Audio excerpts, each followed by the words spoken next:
안녕하세요. 축구토토 승무패 전문 분석팀 S버프입니다. 승무패 48회차, 이번 회차는 프리미어리그 9경기, 그리고 라리가 5경기 구성됐는데요.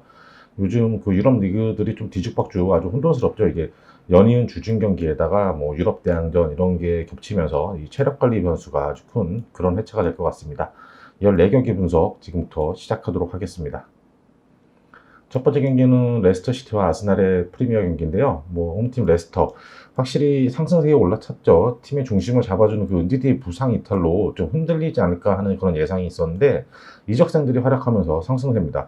뭐 공격 진영에서는 다카가 날카로운 침투 움직임으로 골을 터뜨리고 있고, 중원에서는 수마레가 은디디의 대체로 나서면서 팀의 중심을 아주 잘 잡아주고 있어요.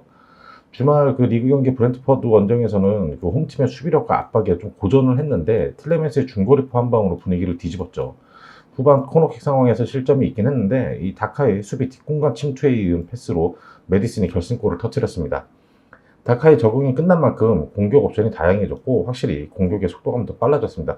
근데 이 경기에서 바디가 약간 부상 의심으로 일찍 교체 아웃돼가지고 뭐 이번 주말 경기 출전 여부가 좀 불투명하죠.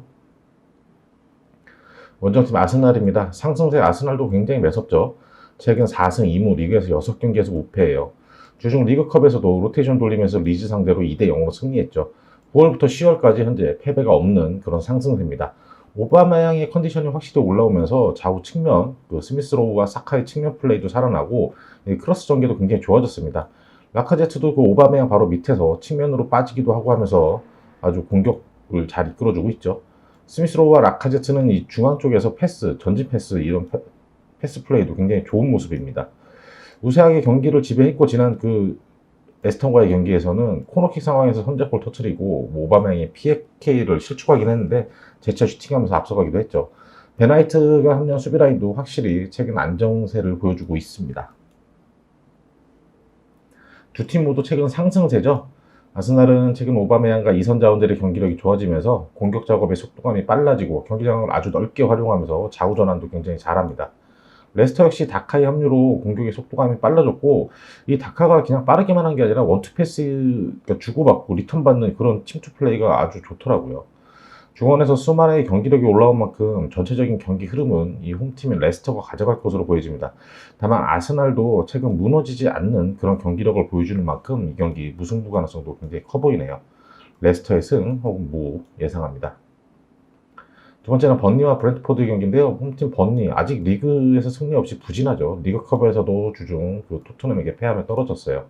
원체 투박한 경기 스타일로 너무 뻔한 공격 전개만 나오는 그런 번니였는데 사우스햄프 상대로는 이 패턴이 좀 먹혀들었죠.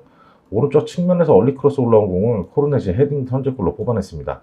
이 9월 초 조금 늦게 팀에 합류한 이 코르넷이 확실히 기존 번니 공격의 속도 그리고 섬세함을 더해주고 있죠.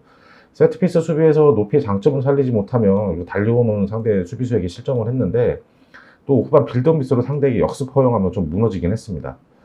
그래도 코르넷이 개인 기량으로 원더골 뽑아내면서 패배는 면하며 사우스햄프턴 원정에서 2대2로 비길 수 있었죠.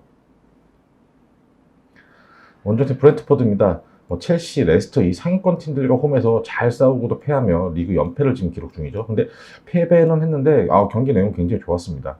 첼시 상대로도 홈에서 강한 압박과 수비력으로 잘 버텨내는 모습을 보였고, 이 레스터 상대로도 물러서지 않고 부딪히며 상대를 두드렸죠. 푸트볼을 이용한 역습은 굉장히 위력적이고 박스 안에서 상대 수비수와의 몸싸움도 매우 좋습니다. 내려서는 수비는 좋긴 한데 중원에서 중거리골을 허용하며 레스터한테 끌려갔죠. 그러니까 너무 수비 라인을 뒤로 물르다 보니 슈팅 각도를 열어준 거예요. 세트피스에서 강점을 보이는 만큼 그 후반 코너킥 상황에서 동점골을 성공시켰는데 라인을 올려서 이제 공세 펼치다 역습에 결국 결승골 내주고 말았죠. 올 시즌 리그 원정에서는 2승 2무 패배가 없는 상황입니다. 이번 경기가 아무래도 벌리가 시즌 첫 승을 거둘 수 있는 가장 좋은 기회가 될 것 같습니다. 코르넷이 부상에서 완벽히 벗어나며 전방 투톱이 흘려주는 세컨볼을 잘 살려내기도 하고 중앙으로 이동하며 주고받는 패턴 플레이도 소화하면서 벌리 공격을 좀 다채롭게 끌어가고 있죠. 브래드퍼는 확실히 위기 상황입니다. 그 투톱 은베모가 부상으로 토니마의 투톱 체제가 해체될 위기고 이 주전 골키퍼 라야가 후방 십자인대 부상을 당했는데 이 당분간 출전이 굉장히 어려운 상황입니다. 한 4-5달 이런 예상이 나오기도 하더라고요. 지난 두 시즌 내내 팀의 골문을 지키고 올 시즌 리그 정경기 골문을 지켰던 이 라야의 공백, 이거는 아마 브랜트퍼에게 생각보다 큰 공백이 될 거예요. 브렌트퍼가 강한 압박과 수비력으로 최소한 비기기라도 하려고 이렇게 나올 것 같은데 코로나에 합류하면서 다채로워진 번니의 공세를 막아내기에는 벅찰 수도 있습니다. 브렌트퍼 주전 골키퍼의 공백 역시 아주 큰 변수가 되겠죠. 이 경기 번니의 승 예상합니다. 세 번째 경기는 리버풀과 브라이턴입니다. 아무튼 리버풀 상승세가 꺼지지 않고 있죠. 최근 챔스와 컵대회 포함해서 4연승이죠. 지난 주말 까다로운 맨유 원정에서 무려 5대0 대승을 거뒀습니다. 중원에서 간결한 패스 플레이로 상대 수비 공간을 향한 전체 패스 아주 굉장히 손쉽게 득점을 시작을 했죠.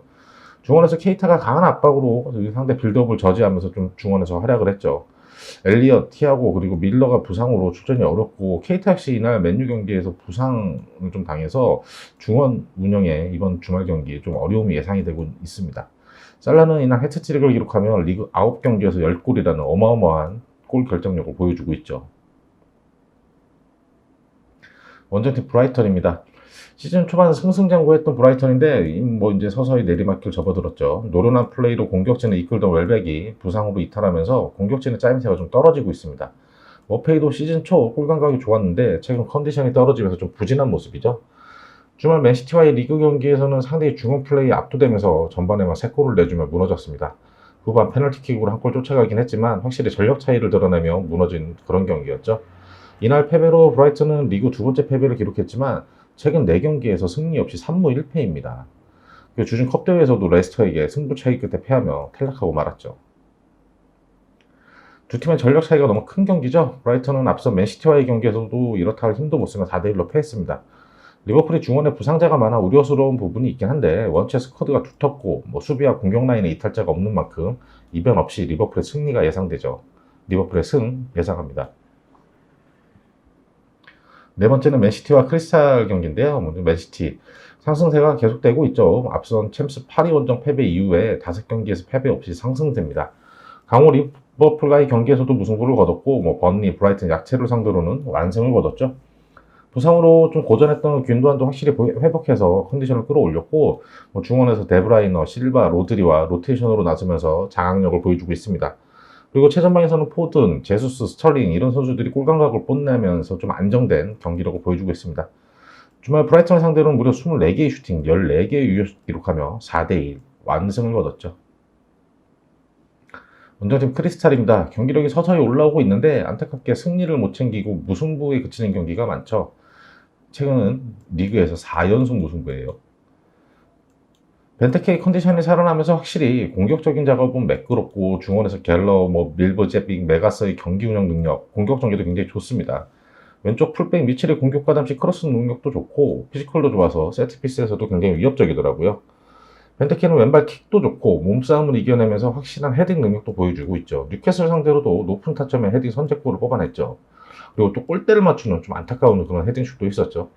코너킥 상황에서 혼전 상황에서 오버헤드킥 실점하면서 아쉽게도 동점골을 내줬는데 이전에 아스날한테도 그렇고 뉴캐슬전도 그렇고 이길 수 있었던 경기를 조금 막판 집중력 저하로 내주는 그런 모양이에요.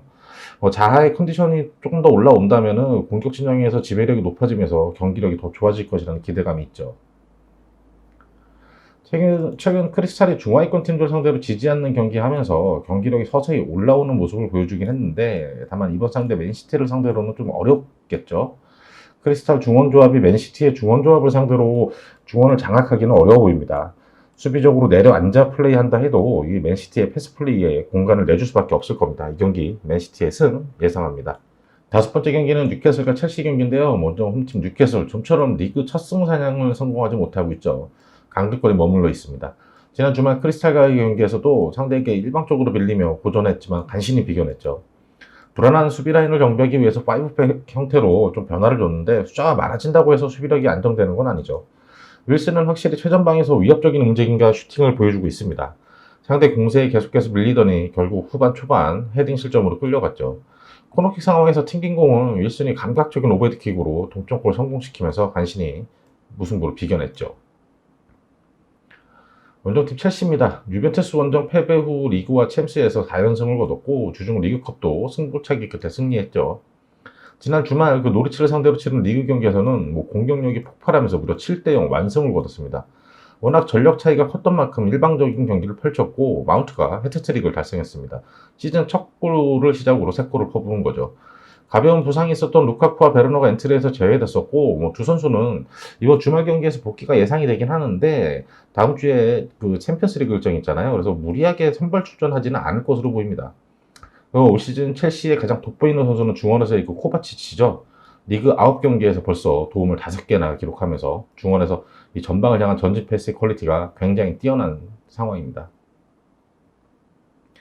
뉴캐슬이 새로운 구단주가 인수하면 뭐 으쌰으쌰 하는 그런 분위기지만 현재 전력으로는 경기력이 뚜렷이 달라지기 힘든 상황입니다. 뭐 중원 힘싸움과 공간을 파고드는 그런 마운트, 하베르치의 움직임을 뉴캐슬 수비력으로 감당할 수 없을 경기죠. 루카쿠, 베르너, 뭐 캉테 이 주축 선수들의 출전 여부가 불투명하다고 해도 첼시가 무너질 상황은 없을 것 같네요. 이 경기 뉴캐슬의 패 예상합니다. 여섯 번째 경기는 와포드와 사우스햄프의 경기인데요. 먼저 와포드 지난 주말 에버턴 상대로 무려 5골 퍼부으며 지난 앞서 8라운드에서 리버풀에 당한 5대0 참패의 아픔을 지어냈죠. 전반 초반 상대 측면 돌파에 실점하며 시작했는데 그동안 침묵했던 조슈아 킹의 골 감각이 터지면서 뒤집어냈죠. 킹은 전방에서 확실한 제공권 장악력과 몸싸움 능력에 뛰어난 모습을 보여줬는데요. 측면에서 킹을 향한 전개의 정확도가 높아진다면 더 많은 골을 터뜨릴 수 있을 것 같아요. 이날도 측면 세트피스 상황 혼전에서 집중력 있게 선제골을 터뜨렸고 역습 전개에서 추가골, 그리고 또 상대 수비 미스를 틈타서 해트트릭을 작성을 했죠. 이날 사르가 측면에서 좀 부진하긴 했는데 후반 교체로 나선 데니스가 확실히 측면을 장악하는 모습을 보여줬죠. 데니스도 9경기에서 3골 3도움으로 최근 활약이 굉장히 좋습니다. 원정팀 사우스햄프도 리그 단 1승으로 부진하죠. 지난 주말 그 벌리 상대로 연승에 도전했었는데 브루자가 중앙에서 측면으로 빠져주며 공간을 만들어주고 돌파력도 좋지만 이 최전방에 나서는 그 레드몬드가 제대로 받아내지 못하면서 좀 부진한 상황이죠. 벌리 상대로도 우세하게 경기를 끌고 가다가 상대 크로스 패턴에 실점하면서 끌려갔습니다. 뻔한 공격 패턴이었지만 한 템포 빠른 얼리 크로스에 대처하지 못했죠. 코너킥 상황에서 동점골을 성공시키고 후반 초반 브로자가 원맨 역습으로 역전골까지 성공했는데 곧바로 상대 개인기량에 동점골 내주고 말았죠. 이거 센터백 그 베드나레 선수가 판단 미스였어요. 이 상대 공격수가 돌아서는 거를 예상을 못하면서 슈팅각을 열어주고 말았죠. 브로자가 약간 발목 부상이 있어서 이번 주말 경기 출전 여부는 불투명한 상황입니다. 와퍼드는 그동안 침묵했던 조슈아 킹의 득점포가 터지고 교체로 나서며 컨디션 끌어올린 데니스가 활약하면서 공격력이 좋아졌습니다. 중원에서의 패스 플레이나 뭐 경기 운영은 조금 미흡한 편인데 역습 패턴 그리고 세트피스 공격력이 굉장히 뛰어나죠. 사우스햄프는 올 시즌 뚜렷한 키플레이어가 눈에 띄지 않으면서 경기력이 처지는 모양새입니다. 월컷이 부상과 컨디션 난조로 팀 전체가 좀 저조한 느낌이죠. 더군다나 중원에서 팀의 밸런스를 잡아주던 그 워드프라우스가 퇴장 징계로 최근 경기에 나서지 못하면서 어려움이 있었죠. 근데 이번 경기 복귀한다고 하네요. 킹의 전방 장악과 측면 자원 데니스의 기량이 살아난 와포드가 이 홈에서 확실히 우세하게 경기를 가져갈 것 같아요. 근데 사우스햄프도 지켜내는 능력은 좀 있는 만큼 이번 경기 무승부 가능성도 좀 커 보입니다. 와포드의 승, 무 예상합니다. 일곱 번째는 세비야와 오사수나의 라리가 경기인데요. 세비야가 지난 라운드 마요르카 원정에서 우세한 경기를 펼치고도 1대1 무승부에 그쳤죠. 엔네시리의 부상으로 라파미르가 최전방에 나서고 있지만 엔네시리만큼의 파기력을 아직 보여주지 못하고 있죠. 수소, 라멜라, 오캄포스 이런 이선 자원들과 미르의 호흡이 아직은 조금 부족해 보입니다. 중원과 풀백 자원들의 공격 가담시 중거리 슈팅도 굉장히 위협적인데요. 특히 오른쪽 풀백 나바스의 슈팅력이 굉장히 뛰어나더라고요. 수비 조직도 촘촘하게 잘 대처했지만 상대 크로스가 수비 맞고 흐르면서 어쩔 수 없이 실점하고 말았었죠. 수소, 엘하디디 이런 선수들이 그 양 날개로 선발 출전했었는데 컨디션이 별로 좋지 않았습니다. 후반 라멜라와 옥서시틴 등을 투입하면서 분위기를 바꿨고 라멜라의 절묘한 가마차기로 동점골 성공시켰었죠. 오사수나의 상승세가 거함 레알 마드리드를 상대로도 먹히면서 지난 주중 리그 경기에서 0대0 무승부를 거뒀죠. 좀 이변이었어요. 어떻게 보면. 수비 숫자를 많이 두는 5-3-2 형태로 나서면서 객관적인 전력 약세를 극복하려고 했습니다. 상대 개인 기량을 거친 수비와 강한 압박으로 잘 막아냈죠. 그 측면 수비에서 허점을 좀 보이면서 돌파를 내주긴 했는데 박스 안에 숫자를 많이 두면서 이 공간을 안 내주고 연계되는 공들을 잘 차단해냈습니다. 너무 내려앉아서 수비적으로 나서면서 공격적인 전개를 펼칠 기회가 별로 없었죠. 그래도 키케 가르시아를 앞세운 역습은 좀 위력적인 상황을 연출하긴 했습니다. 수비 밸런스가 좀 잘 잡히면서 11경기에서 13실점, 아직 실점이 경기당 1점이 넘어가긴 하지만 지난 시즌에 비해서는 확실히 안정된 경기력을 보여주고 있죠. 세비야는 지난주 중 마요르카 원정에서 어려운 경기를 했죠. 전반 선발 출전했던 수수의 경기력이 별로였고 후반 선수 교체를 통해서 흐름을 좀 확 바꿔서 가져올 수 있었죠. 오사수나는 확실히 수비수자를 많이 두며 안정적인 운영을 잘 보여주고 있습니다. 중하위권 팀뿐 아니라 강호 레알 마드리드 상대로도 박스 안에서 촘촘하게 수비라인 유지하면서 공간을 안 내줬죠. 홈으로 돌아온 만큼 세비야가 컨디션이 좋은 선수들 위주로 내보내며 공격적으로 나설 거예요. 최근 라키티치가 휴식을 취했던 만큼 라키티치가 나온다면 중원에서 좀 장악을 하면서 활약을 하겠죠. 오사수나 역시 지키는 힘은 확실히 생긴 만큼 챔스를 병행하느라 지친 이 세비야 상대로 어쩌면 이 무승부 가능성도 좀 커 보이네요. 이 경기 세비야의 승무 예상합니다. 여덟 번째 경기는 토트넘과 맨유의 경기인데요. 먼저 토트넘 잠시 주춤했지만 경기력이 크게 떨어지지는 않았습니다. 주중 컵대회에서도 승리하며 분위기를 좀 바꿔냈죠. 잠시 2패를 당하긴 했지만 유럽 대회랑 웨스트햄한테 주말 웨스트햄과의 리그 경기에서는 중원에서 은돈벨리와 호이베르가 활약하면서 주도권을 좀 잘 가져갔는데 공격 전개에서 결정적 찬스를 만들지 못했어요. 이 상대 수비 라인이 토트넘의 공격 패턴, 장기, 빠른 역습에 대비하고 나오면서 골 찬스를 만들기가 좀 어려웠죠. 약간 토트넘 공격 전개를 하면은 뒤도 안 돌아보고 센터백들이 그냥 우선 수비 쪽으로 달려 내려가기 시작하더라고요. 웨스트햄 상대로 패하긴 했는데 은돈벨레의 날카로운 패스 플레이가 살아나고 있고 이 베르바인도 부상에서 복귀하면서 확실히 공격 진영이 짜임새 좋아지고 있습니다. 골로 연결되지는 않았지만 이 케인과 손흥민이 투톱 역습의 날카로운 상황도 몇 차례 보여줬었죠. 맨유의 부진이 심상치가 않죠. 솔샤르 감독의 지도력에 대한 의문이 커지고 있고 선수단과의 불화설도 불거져 나오고 있습니다. 지난 주말 리버풀과의 홈경기에서는 전반에만 무려 4골 내주며 5대0 대패를 당해 리그 4경기에서 최근 1무 3패의 부진한 모습입니다. 더군다나 중원에서 공격과 수비에 걸쳐 활약해줄 포그바도 후반 퇴장당하며 이번 경기에 나설 수가 없죠. 중원에서 상대 압박에 실패하면서 속공 역습을 전혀 저지하지 못하며 무너졌는데요. 이 수비 라인에서도 서로 호흡이 맞지 않으면서 불필요한 실점도 나오면서 완벽하게 무너진 경기였죠. 공격 작업이 나쁘지는 않았지만 마무리 슈팅에 힘이 들어가며 위협적인 장면도 나오지 않았습니다.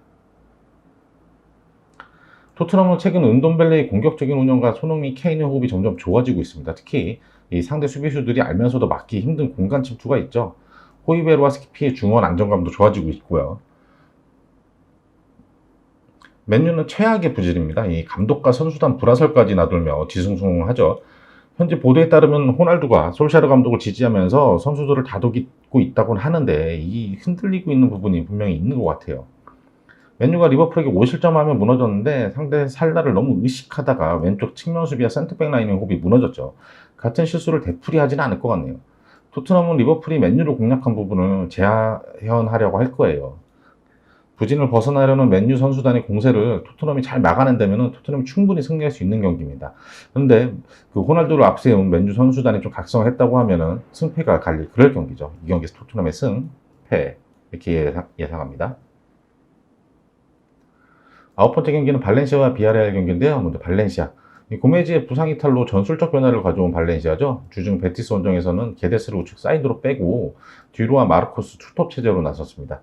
게데스가 측면에서 내주고 중앙으로 침투하고 공격적으로는 잘 운영을 해줬는데 전반 이른 시간 PK 내주면서 흔들렸죠. 이 상대 원팀 이글레시아스에게 계속 흔들리자 전반 막판 벤치에 있던 디아카비를 투입하며 수비진을 정비했는데요.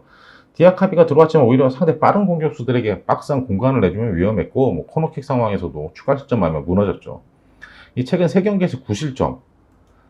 이 실점이 굉장히 많습니다. 이 수비 라인이 빙계된 발렌시아죠. 고메즈마저 부상으로 빠지면 공격 작업도 여의치 않은 그런 아주 어려운 상황입니다. 원정팀 비아레알입니다. 제라드 모레노의 결장에도 3골을 뽑아내는 공격력을 뽐냈지만 약체 카디스한테 3실점이나 허용하며 무승부에 그쳤죠. 잘 해왔던 수비 라인에서 무너지고 말았습니다. 중원 싸움에서 이겨내며 우세하게 끌고 갔는데 상대 크로스 한 방에 선제 실점을 했죠. 이 오른쪽 측면에서 공을 몰고 올라오는데 이 반대 측면 왼쪽 측면에서 침투한 로자누를 전혀 대비를 못하고 놓쳐버렸습니다. 세트피스 상황에서도 옵사이드 라인이 무너지면서 실점했고 후반에도 다시 한번 로자누의 침투에 실점을 하며 로자누한테 헤트트릭을 허용했어요. 이 반대 측면에서 중앙으로 들어오는 공격수 체크를 놓치는 이건 수비조직의 명백한 실수였죠. 모레노가 없었지만 전방에서 다뉴마 중심의 공격 전개는 빠르고 굉장히 위협적이었습니다.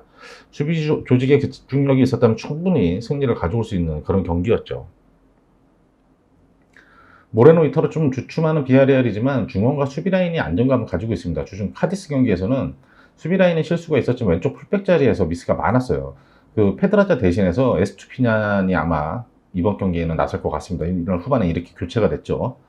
발렌시아는 수비 밸런스가 붕괴되면 무너지고 있죠. 디아카비가 들어오면 높이에는 강점을 보이고 박스 안에서 상대 공격수를 밀어낼 수 있는데 이 뒷공간과 빠른 공세에 좀 취약하죠. 고메즈의 부상 이탈로 공격 작업도 굉장히 약해졌습니다.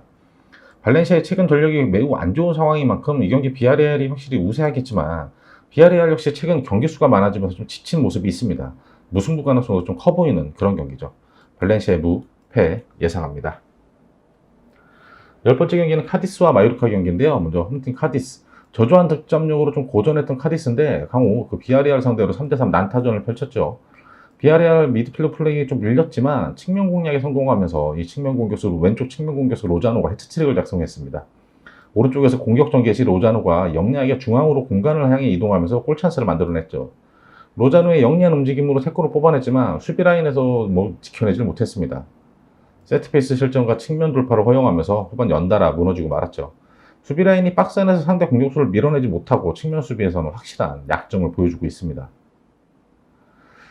원정팀 마요르카는 지난 라운드 퇴장 결정으로 인한 그 전력 누수가 있었지만 그 세비야의 공세를 잘 막아내며 1대1 무승부를 마쳤죠. 은디아예와 앙헬 투톱 콤비의 조합이 굉장히 좋았습니다. 특히 은디아예가 흔들어주고 앙헬이 박스 안에서 중심을 잡아주는 이런 역할 분담이 굉장히 좋더라고요. 상대의 촘촘한 수비 조직을 쉽사리 공략하기는 좀 어려웠습니다. 이강인 같이 그런 개인 기량으로 탈압박을 해줄 선수가 빠지니까 아무래도 은디아예, 앙헬 두 공격수에게만 맡기기는 좀 답답한 부분이 있었죠. 그래도 박스 안에서 은디아의 크로스가 수비 맞고 흐른 공을 산체스가 선제골로 연결하면서 앞서갔었죠. 후반 상대가 그 선수 교체함에 경기력을 끌어올렸고 결국 박스 앞에서 라멜라의 가마차기 슈팅에 동점골을 내줬죠. 은디아예와 앙헬 이 투톱의 기량에 이강인까지 이선에 가세하게 된다면 마요르카 공격력은 확실히 짜임새가 더 좋아질 것 같은 그런 상황이에요. 카디스가 로자노의 헤트트릭으로 공격적인 모습을 보였는데 전체적인 경기 내용에서는 중원에서의 운영 능력이 떨어지죠. 상대 수비 라인이 반대쪽으로 치우치는 사이 로자노의 영리한 움직임, 요 패턴은 굉장히 좋았습니다. 마요르카는 은디아이가 확실한 개인 기량을 보여주면 공격 진영에서 위협적인 모습이고 퇴장 징계를 결정했던 이강인도 돌아오면 확실히 공격적인 경기 운영이 좋아질 겁니다. 올 시즌 단 1승에 그치며 부진한 카디스가 홈에서 공격적으로 나서려 하겠는데 마요르카의 공격력이 조금 더 앞서 보인다고 판단이 되네요. 오히려 라인을 올리던 카디스가 뒷방을 맞으면 무너질 수 있는 그런 경기로 예상이 됩니다. 이 경기 카디스의 패 예상합니다. 10번째 경기는 노리치와 리즈의 경기인데요. 노리치가 최악의 경기력으로 지난 주말 첼시에게 무너졌죠. 무려 7실점이에요. 이날 패배와 실점으로 리그 최다 실점팀이 됐고 2무 7패로 9경기에서 승점 단 2를 챙기는 데 그쳤죠. 측면 수비도 허술해서 크로스를 손쉽게 허용했고 중원에서의 압박도 느슨해서 중거리 실점도 나왔죠. 상대 공세가 좋은 만큼 수비적으로 나선다고 너무 물러서며 박스 언저리에서 슈팅 각도를 너무 열어줬습니다. 라인을 내리고 수비 숫자를 많이 뒀음에도 측면에서 중앙으로 돌아 들어오는 상대 공격수 움직임에 라인이 그냥 그대로 무너지고 말았죠. 그러니까 안 되는 수비의 모든 게 다 나왔던 경기입니다.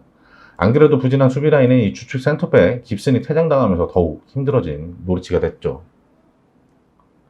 원정팀 리즈는 지난 라운드 울버햄튼을 상대로 홈에서 우세한 경기를 펼쳤는데 자꾸 운이 따르지 않으면서 가까스로 비기며 패배를 면했죠. 하피냐의 오른쪽 측면 장악은 여전히 위력적이었고 로드리고가 최전방에서 벤포드의 대체 역할을 잘 소화는 해주고 있습니다. 다만 골 결정력이 좀 떨어져요. 전반 초반 문전 혼전 상황에서 클리어링을 못하고 실점하며 끌려갔는데 실점 상황을 제외하고는 울버햄튼의 장기인 그 빠른 공세를 중원에서 강한 압박으로 잘 차단했습니다. 경기 종료 직전 페널티킥 얻어내며 가까스로 비겨냈죠. 근데 이날 경기 후반 초반에 하피냐가 상대 태클에 발목을 다치며 교체 아웃됐고 좀 실려 나갔어요. 그래서 부상이 그렇게 크진 않다고 하는데 이번 경기 선발 출전은 힘들 것 같고 교체 출전 여부 좀 불투명한 그런 상황입니다. 노리치는 수비 라인이 무너지며 대패를 당했죠. 리그 최다 실점 팀이죠. 아무래도 1부 리그에서 생존하기 힘든 전력입니다. 리즈 역시 공격의 핵 벤포드와 수비의 중심 에일링이 부상으로 이탈하며 경기력이 좀 아쉬운 상황이에요. 그나마 측면에서 숨통을 틔워주던 하피냐마저 태클에 발목 부상을 당하며 출전 여부가 불투명하죠. 그래도 위안이 있다면 이날 경기 후반에서 보여줬던 그 게랄하르트나 서머빌 이런 어린 미드필더들이 교체 출전해서 확실히 빠르고 활기차고 날카로운 그런 재능을 좀 보여줬습니다. 노리치가 승리보다는 최소한 무승부를 거두기 위해 버티기 모드로 나서겠는데 리즈의 이 새로운 젊은 피들이 가능성을 보여준 만큼 빠른 패스 플레이로 뚫어낼 가능성도 굉장히 커 보이네요. 이 경기 노리치의 패 예상합니다. 12번째 경기는 에스턴과 웨스트햄의 경기인데요. 먼저 에스턴 빌라. 지난 맨유 원정에서 극단적인 수비 축구로 재미를 한번 봤었죠. 1대0으로 승리했죠. 이후 토트넘, 울버햄튼, 아스날에게 내리 3연패를 당하고 있습니다. 베일리와 엘가지가 부상해서 복귀했지만 아직 정상 컨디션이 아닌 만큼 교체로만 나서고 있죠. 공격 작업이 확실히 날카로움이 좀 무뎌진 그런 상황입니다. 수비적으로 내려서면 상대 공세를 잘 막아냈긴 했는데 코너킥 상황에서 실점했고 또 페널킥을 내주고 선방을 했는데 이걸 다시 제쳐 슈팅이 무너지고 말았죠. 전방에서 와킨스의 움직임은 좋았지만 연결되는 패스가 별로 없었습니다. 데니스와 브엔디아가 여전히 부진한 모습이에요. 중원에서 교체 투입된 제이콥 램지가 한 골 만회하면서 그래도 0패는 모면했죠. 운영팀 에스템은 브렌트포드에게 일격을 당한 후 에버튼, 토트넘을 리그에서 연파하며 제정비를 마쳤죠. 주중 리그컵에서는 맨시티 상대로 승부차기 끝에 승리했습니다. 이 선에 위치한 그 보웬과 포나스가 좌우 측면에서 활약하며 공격 작업이 날카롭게 전개됐고 안토니오는 피지컬 자랑하면서 중앙에서 확실히 자리를 잡아주고 있죠. 수체과 라이스의 중원 장악력도 좋았고 백라인의 수비 전술도 상대의 빠른 공세를 대비해서 라인을 너무 올려서지 않았습니다. 코너킥 상황에서 안토니오가 오른발 박다슛으로 되게 감각적인 슈팅이었죠. 결승골 터트리며 리그 8경기에서 6골을 기록하고 있죠. 확실히 이선 자원들의 경기력이 올라오며 안토니오와 함께 공격 작업이 굉장히 날카로워지고 있는 웨스트햄입니다.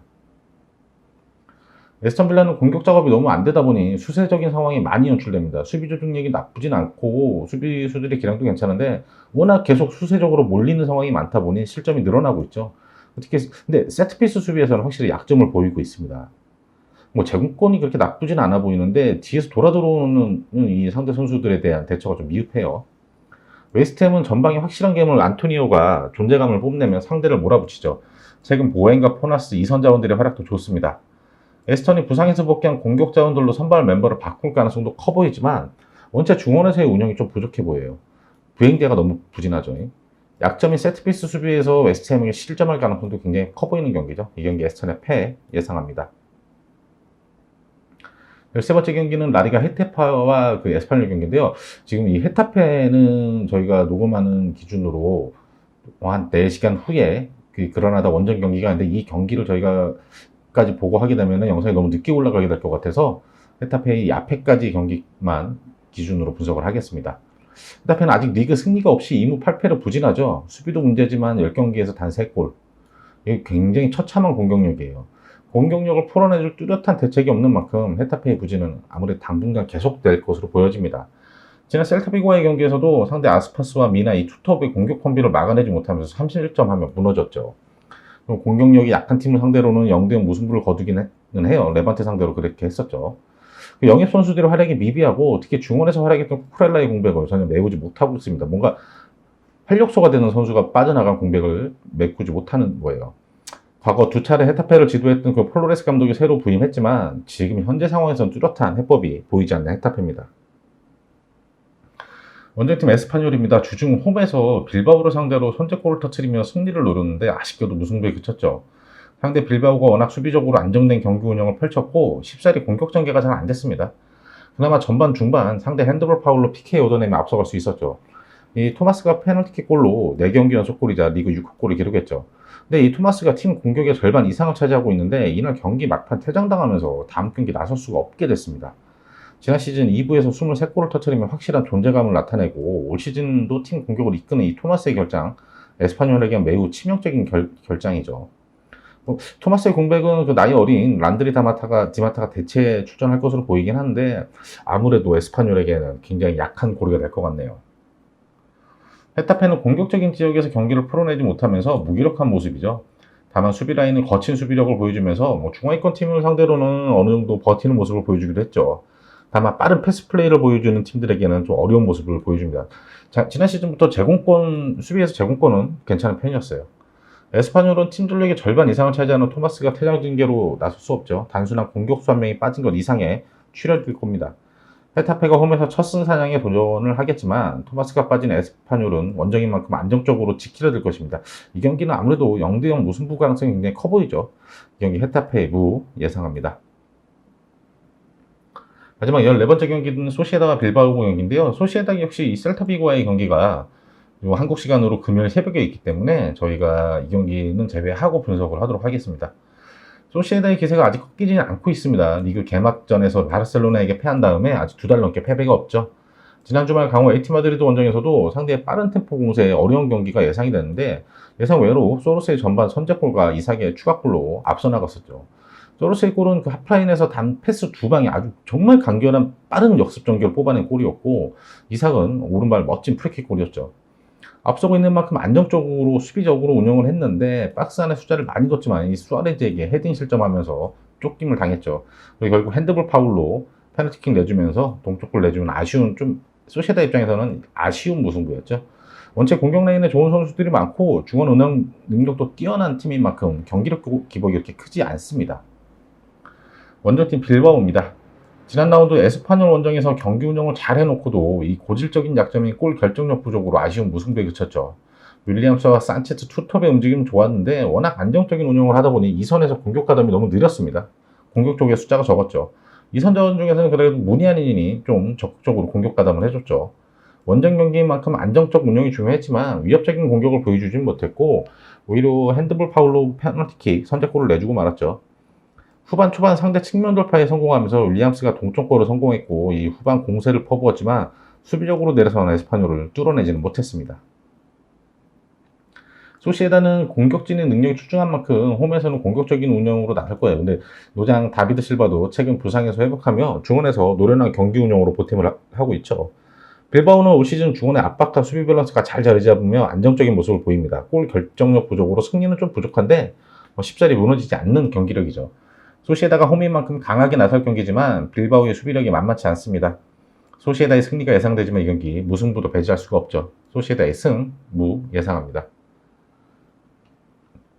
마지막으로 48회차 14경기 최종픽 한번 확인하겠습니다. 1경기 레스터의 승, 무, 2경기 번리의 승, 3경기 리버풀의 승, 4경기 맨시티 승, 5경기는 뉴캐슬의 패, 6경기는 와포드의 승무, 7경기 세비야의 승무, 8경기 토트넘의 승패, 9경기는 발렌시아의 무패, 10경기 카디스의 패, 11경기 노리치의 패, 12경기 에스턴의 패, 13경기 무, 14경기 승무. 이상으로 저희는 48회차 승무패 48회차 분석을 마치도록 하고요. 저희는 아무래도 49회차 영상이 주중에 바로 또 잡힐 것 같은데 주중 분석 영상으로 다시 찾아뵙도록 하겠습니다.